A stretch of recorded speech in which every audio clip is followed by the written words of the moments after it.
Good afternoon. Good afternoon.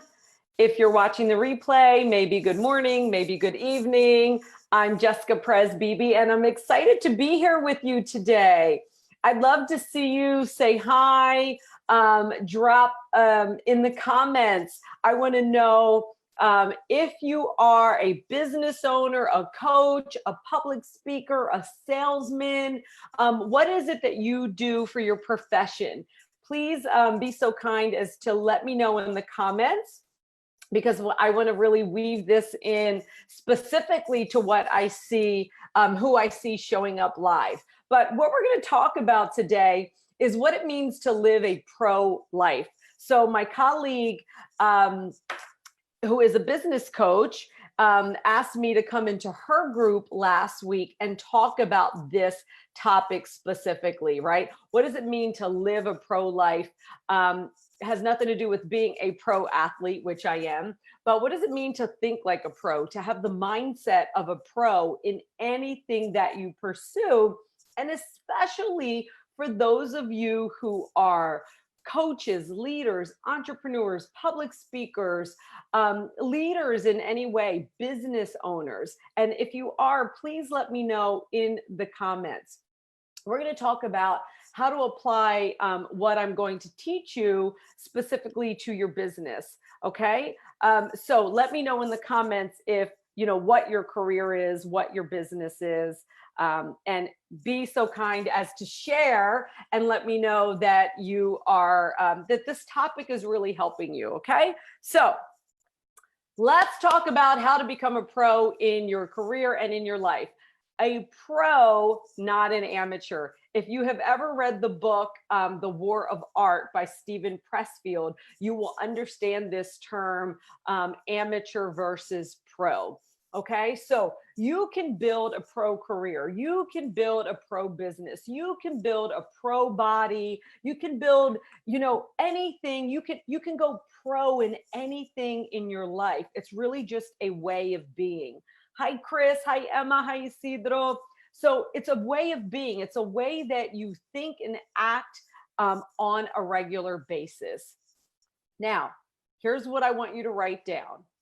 And there's going to be several things that you can write down today that are going to be really juicy for you. The only way that you become a pro at anything that you pursue is you have to start mastering something. Mastery.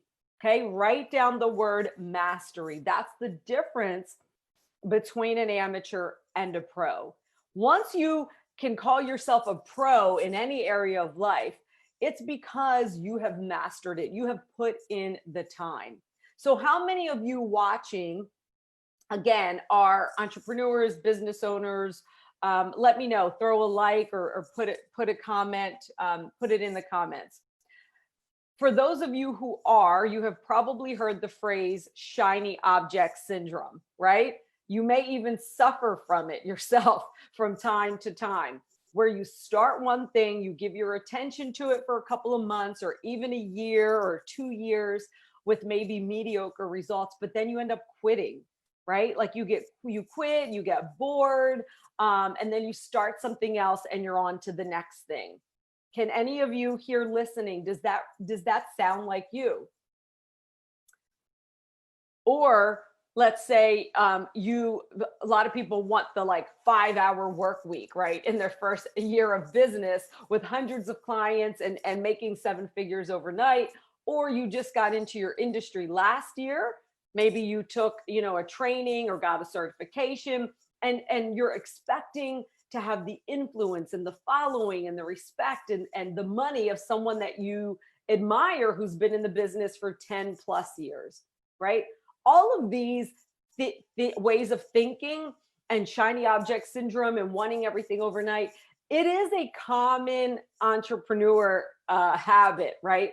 It's a common, way of being when you are still operating as an amateur. Okay, I want you to let that sink in.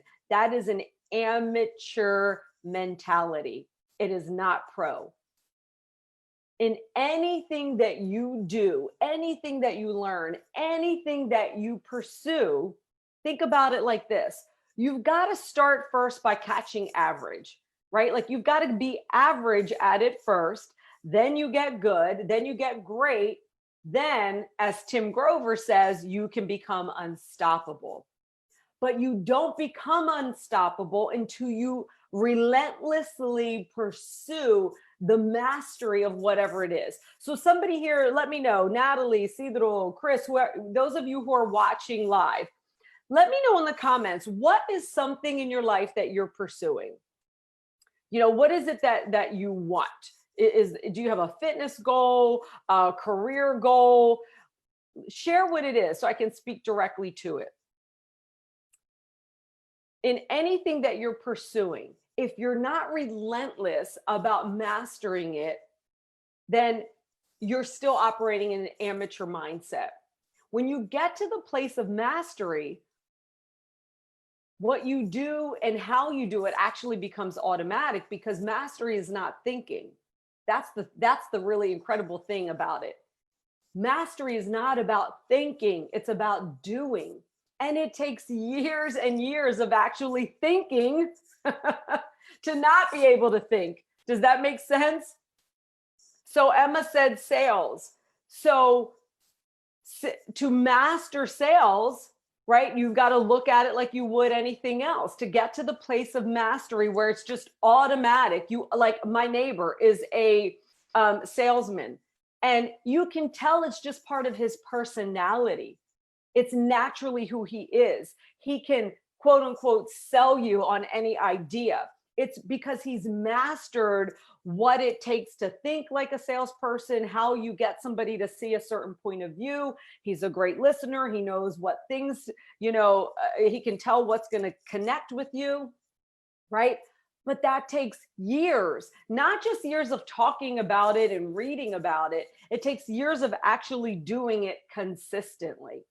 So something that you're going to master, you're most likely going to need to be doing it every day and doing it often, right? When I started bodybuilding, let's say 6-7 years ago, all I did was think about all the little details, like the new things I had to figure out and manage, the workouts, the diet, the posing, the walking in heels, right? And how to make time for it all while running my brick and mortar business and my family. Right. So when I started, it was like heavy on the thinking and the planning and the plotting and the. Today, like most of those things are just second nature to me, literally just second nature. Right. And I say almost because there's still aspects that I have not mastered yet, like posing, right? Because I wasn't giving it the attention until recently. But I have mastered the diet, the training, how to manage that with socializing. And I've mastered the mindset of bodybuilding, the mindset of competing, that I don't even have to think about it at all. People ask me all the time, Jessica, how do you manage the time to train twice a day, prep meals, follow a diet, get enough sleep, be a mom, be a wife, run a multiple six-figure company? In fact, last year, when I was competing to turn pro, I actually doubled my business revenue and business earnings. So how do I do it all with absolutely like no feelings of overwhelm or lack of time? I don't have like this running out of time conversation. The reason I can do that, and it's automatic now, is because I've mastered the process. Do you get that? It's years. It's now automatic. In fact, the habits and the discipline and the structure that bodybuilding has added to my life is actually what's made me, what's made it feel almost effortless, honestly, to have success in my company. But that's because I'm very focused on the day-to-day process of what it takes to master. So I actually prioritize my fitness. For me specifically, I schedule my business around my workouts, not the other way around. And I'll be honest with you, if you don't have a physical fitness discipline daily, I really suggest you adopt one. It will have you grow leaps and bounds in your business, in your leadership, in your ability to make money, right? It's literally why we include this with our high-end coaching programs now. So here's the big question for you.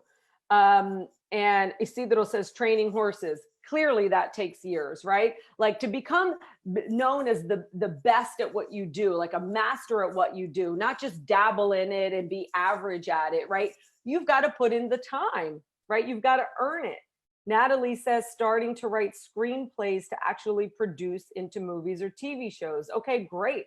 So again, you don't see somebody in your field be considered the best at what they do without having put in the time, the attention, the practice. Listen, with most things that we are pursuing, we start out like not even good at it, but most people give up. They stop at just getting good or just getting average.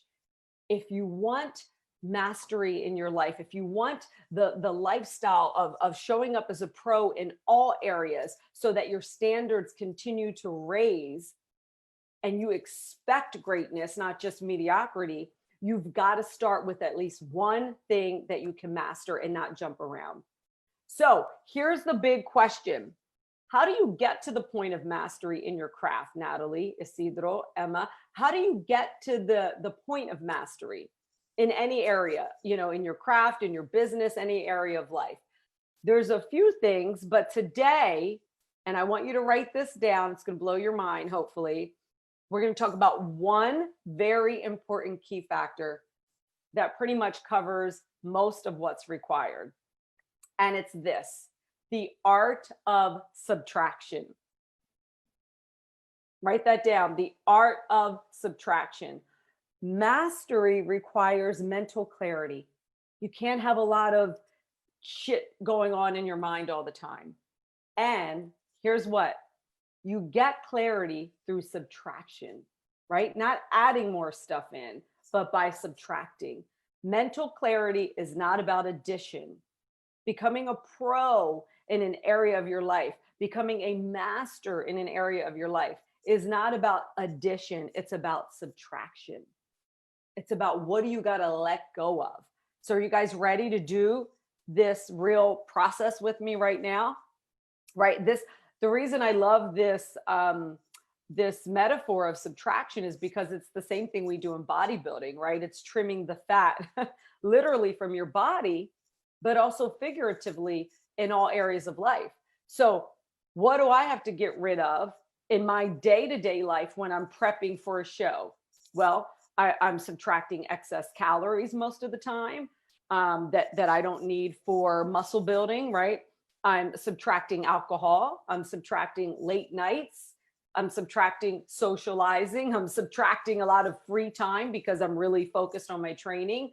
And I'm also subtracting people who would distract me from my goal, right? We all have people, friends, family members that we know could really distract us from, something that requires a lot of discipline, right? And so as the master of your life, you've got to be really good and unapologetic about setting clear boundaries. So subtraction is all about boundaries. So the things that I just listed, and you get to do this in your own life, we're about to do that right after this, but some of those things require subtraction for a number of weeks or months, while you're training. Others require subtraction from your life altogether, especially people, right? I think all of us have been at a point in our life where we're moving to a next level and we've had to decide based on where we're going, what our goals are, what kind of energy what we want it to be around for the betterment of ourselves. We had to decide to subtract certain people and things from our life. Okay. So I'm going to give you a little exercise and I want you to do this now and or take notes. Good, Isidro. Keep working on subtracting people. That's one of the main things. And listen, eventually, I hate to say it, but as you're doing bigger things in your life, you do end up having less time for most people that are also not on that path. And it's not a mean thing. It's just that you'll get good at creating deeper connections and relationships with people who have similar values and aren't distracting from your habits. So let's do this exercise right now.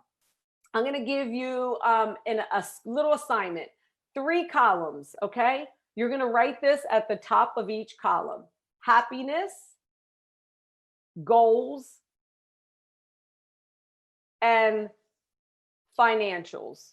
You can say financials, you can say money, you can say abundance, whatever resonates for you. But you're writing 3 columns: my happiness, my goals, my money.